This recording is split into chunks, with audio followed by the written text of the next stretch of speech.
On.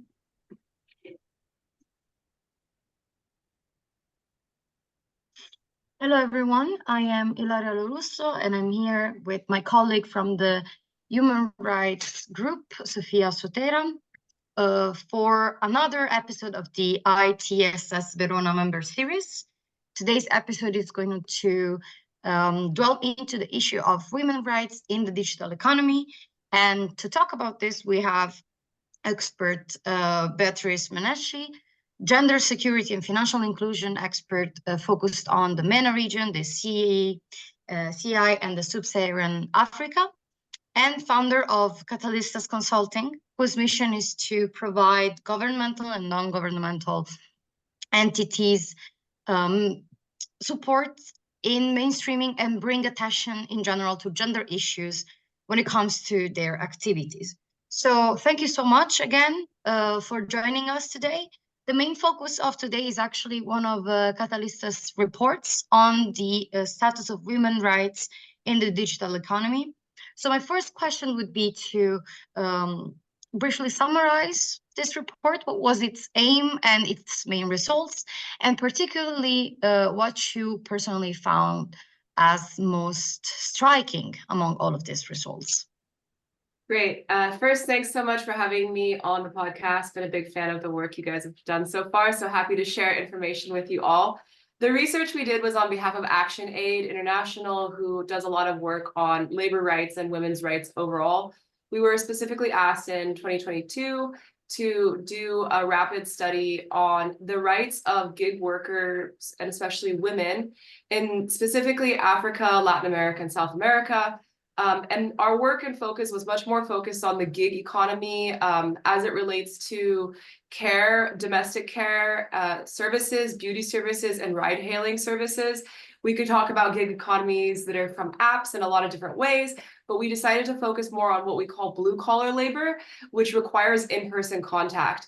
And this is the kind of work and focuses in these sectors because they're the fastest growing. So we're not talking about the Upworks right now. We're not talking about blue collar labor that is done in virtual space, but rather it's work that requires being commissioned from a platform or maybe getting work on a social media application and then going and performing the work in person. And of course, these trends showed that there's a lack of studies overall done in this sector. Already, it's very hard to get gender disaggregated data about labor rights and efforts in these developing countries in the first place. But especially when it gets to digital rights, it's even harder to track and trace. And there is definitely a lack of governmental oversight. And most reports and research that are being done is from the academic sphere or from NGOs overall. Labor unions often are also not focusing on this area, despite the fact that the internet economy is growing rapidly. Now, when we think about the digital gig economy, when it comes to blue-collar labor, we find that women fall into the same trends. They focus much more in the care and domestic work and beauty services rather than in driving, ride-hailing services or delivery. And we know why that is. It's because of insecurity, common taboos and culture of what kinds of jobs women should and shouldn't do. So we can see that the gig economy is not really helping women overcome those gender barriers, and it's not closing the gender gap when it comes to access to the types of labor if it requires an in-person dimension to it. The next thing we also see is, you know, the issue about in-person for women is there's a lot more insecurity, and a lot of times it also goes hand in hand with informality. Now, if we think about it, the digital labor platforms have been increasing rapidly worldwide. There's more than 489 active ride-hailing platforms. That's double the number since 2010. And we can see that it's highly under-regulated workplaces. These really big platforms, let's say Uber, let's say Treatwell or beauty services, they can enter into different marketplaces, and such as in European Union or in North America, and they're regulated because there's labor laws and they're based there. But when they go into developing economies, the governments don't have structures in place to oversee what they're doing. Now, this is great for the platforms because there's massive demand, a lot of users coming in to get the services, but also a lot of users willing to provide the services, because in the end, digital gig economy does provide you a work stream. And as we see the global economy falling apart. We see the impacts of COVID, overcoming the lack of work opportunities in different continents has been very much made possible by, getting work online or through apps. But the thing is, what we see is it's not helping people overcome large-scale levels of poverty. It's not as transformative as you would consider that it could be. And a large part of this has to do with the fact that there's a deterioration of global working rights and unions and collective bargaining. Now, when you work for a platform, you are hired not as an employee, but as a contractor, meaning you have no rights to any of the work that you perform, no protections, no special services. The amount of work you want to do is completely up to you. Often you also can go into debt. Let's say if you have to buy specific tools and materials to be able to use those platforms, commissions could be anywhere from 15% to 35% on the amount of work you're doing. And the thing is as we see this, we see unions also deteriorating in countries around the world. So it's leaving women and men in smaller and smaller areas of the kinds of work they can do that are ethically sourced for them. So it might alleviate extreme poverty, but it's not supporting transformation. And one of the things that we can see is the deterioration of collective bargaining power also goes in hand with the deterioration of unions. And this really goes hand in hand with the deterioration of democracy overall. So unfortunately, when we see informalization in the marketplace, which is what social media-based work opportunities of entrepreneurship, it's truly solopreneurship. And unfortunately, when you're a solopreneur, especially for women, it goes hand in hand with a gender gap and democratic processes deteriorating. So it's truly an issue that is not researched enough or talked about enough. And a lot of that has to do with the internet is just moving so fast. And so much regulation is not happening. Most countries around the world don't even have a Ministry of Digital Economy to be able to do the kind of labor analysis, let alone regulation on this kind of work. In some countries that there are these regulations, the issue that comes to hand is that it's not enforced. We already have issues with labor rights and women's rights being enforced around the world, especially in developing economies. But when we think about this in the digital sphere, it's even harder to track and trace and enforce any kind of regulations. And that's unfortunately a trend we've been seeing in labor movements and rights that are really trying to get on board with doing something around regulation for the digital economy. There's not even the legal space to fight those battles. And when they do go to courts to argue them, really big organizations and institutions with Western-backed funding often come and are able to hire very expensive lawyers and close down that argument. Now, we know that, NGOs are trying to highlight this issue. But the challenge is the global economy also offers a lot of poverty alleviation, and it does bring money to the economy. We don't want to close it and stop it altogether. There's more of a need for regulation in a way that's going to help economies grow, but not exploit labor, and especially women's labor. Yeah, thank you so much. I think your reply was very detailed, but it really sheds light on all the numbers of issues that you highlighted in your report. And I found the thing that I found most striking is that, as you said, the internet is moving faster and faster, but at the same time, we see some dynamics that are in place in our physical world, let's say, that are directly translated in the digital realm. And on this, I had a specific question on intersectionality, because Catalystas in your reports and in your research and your work in general, you apply intersectional lenses, right? And in the realm of digital economy, I was interested in seeing how does intersectional discrimination in particular unfold concretely? Right, great. That's such a good question.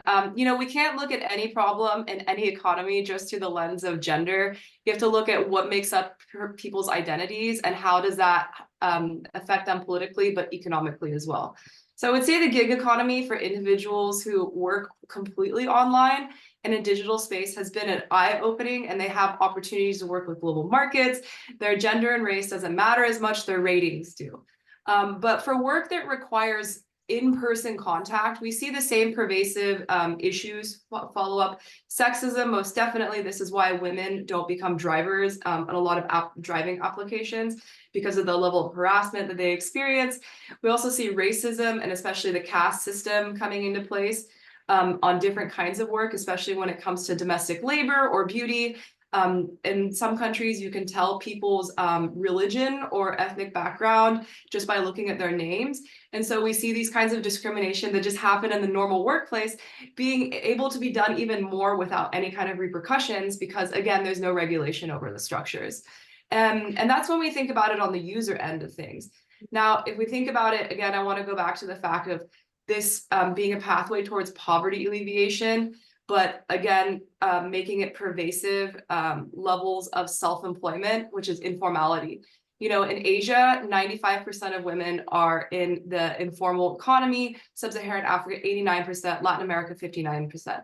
These are huge percentages. This is in facts from 2022 for the types of businesses that women run. And when, again, I want to highlight, it's looking at the global masses of women who are not a part of elites and not highly educated.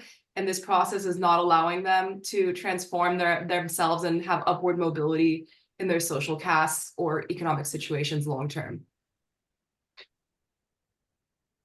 Thank you so much, Beatrice, really, for this inspiring, comment on the situation in the gig economy. So, focusing specifically on gender, and even more specifically on women. Various international organizations like the UN and its agencies, and also the World Economic Forum, talk about the urgency of bridging the gender digital divide. Practically, what is there to be done about it, and what should be the priorities of the international community to accomplish this goal? Especially for what concerns making the gig economy and the gig work safer for women on digital platforms, and in general to foster, I would say, the adoption of a gender perspective in labor policies. If you, I don't know. Great question. I think we have to be very careful in considering this response. So I'm going to say it specifically for the gig economy, because we have to talk about STEM. We have to talk about getting women into these roles and decision-making overall when it comes to participation in digital and financial and political and economic, all situations. But let us focus specifically on the gig economy. And a lot of this has to be two-sided of regulations at a bilateral level and a multilateral level. So especially when we're talking about the countries that the big corporations of the gig economy platforms are operating, there's lack of oversight from them there. So there's specific rules for what they have to apply in the US or in Europe, because we have specific regulations in our countries. But they don't have those same rules applied to them when they go to other countries, and there could be pressure to have regulation over them from the source of the country that they have their headquarters in. So that's one way that we could really look at it. Secondly, there should be ministries of technology that are really looking at regulation, and this should be seen as a source of funding too, right? It's not just that you're regulating it and you're ruining the economy, you're helping your citizens, and you could also generate revenue by creating processes of enforcement that can fund further research into this. Another issue is that we need to have research and data. As I said before, this research was quite difficult because social media platforms are not forced to keep track of this kind of effort and research. So we don't actually know the size of the informal economy of business that is predominantly women buying and selling things, especially clothing and fashion and beauty products and supplies. There's no research on this, and there needs to be effort both at a bilateral and an individual country level, but at a regional level and definitely at a multilateral level. I really think that there needs to be more bodies and working groups specifically focused on organizing digital labor, and this would include a branch probably on digital economy, talking about best practices, really taking oversight over the biggest actors in countries, and even creating an index to rank different companies and to bring pressure on them. This could also include technical support to countries that are socioeconomically disenfranchised or from the global south, so they could request, for technical assistance and slowly start to build up their their technical capabilities for oversight and, making laws and regulations. I've worked in over 60 countries at this point, and what's impressive is actually in Africa, there's more ministries of digitization and digital innovation than there is in the global north. And this is actually an opportunity for them to prove themselves if they were given the technical capabilities and know-how to create these regulations and processes to regulate. On the other hand, we also need to be very careful and inclusive of the private sector in this conversation, because the digital economy is an ability for us to rapidly transform the lives of millions of men and women around the world. We don't want to cut off that artery of economic earning. We want to just regulate it. So it has to come hand in hand with incentives and support. And that should be really by inviting the private sector in to help. We've seen really positive initiatives, from some platforms to create, emergency help systems, anonymous reporting systems. There is an incentive for them also because ESG is important for investors now to do so. And I think that if they were invited in with people who knew what they're talking about in different forums, then the conversation on this really important topic could be really supported and made more well-known on the global platform. Thank you so much, Beatrice. Yes, I was really thinking about, the major role of digital platforms and not only of government, of course, in this, for what regards to the safety of especially women in the gig economy. Thank you. It was really enriching, this view. And Ilaria, is there anything that you would like to add to this topic? No, I totally agree with you. And I would just like to conclude by thanking again Beatrice. It was really, really enriching and interesting. And as you said, there's not a lot of discussion on these topics yet. So I'm really happy that we did an episode with you on this. Thank you. Thank you both for the time. A case study of this research is available on our website, or you could also check out ActionAid, which is doing some amazing work at CSW on this specific initiative to see what they're working on. Thank you. Thank you so much, Beatrice.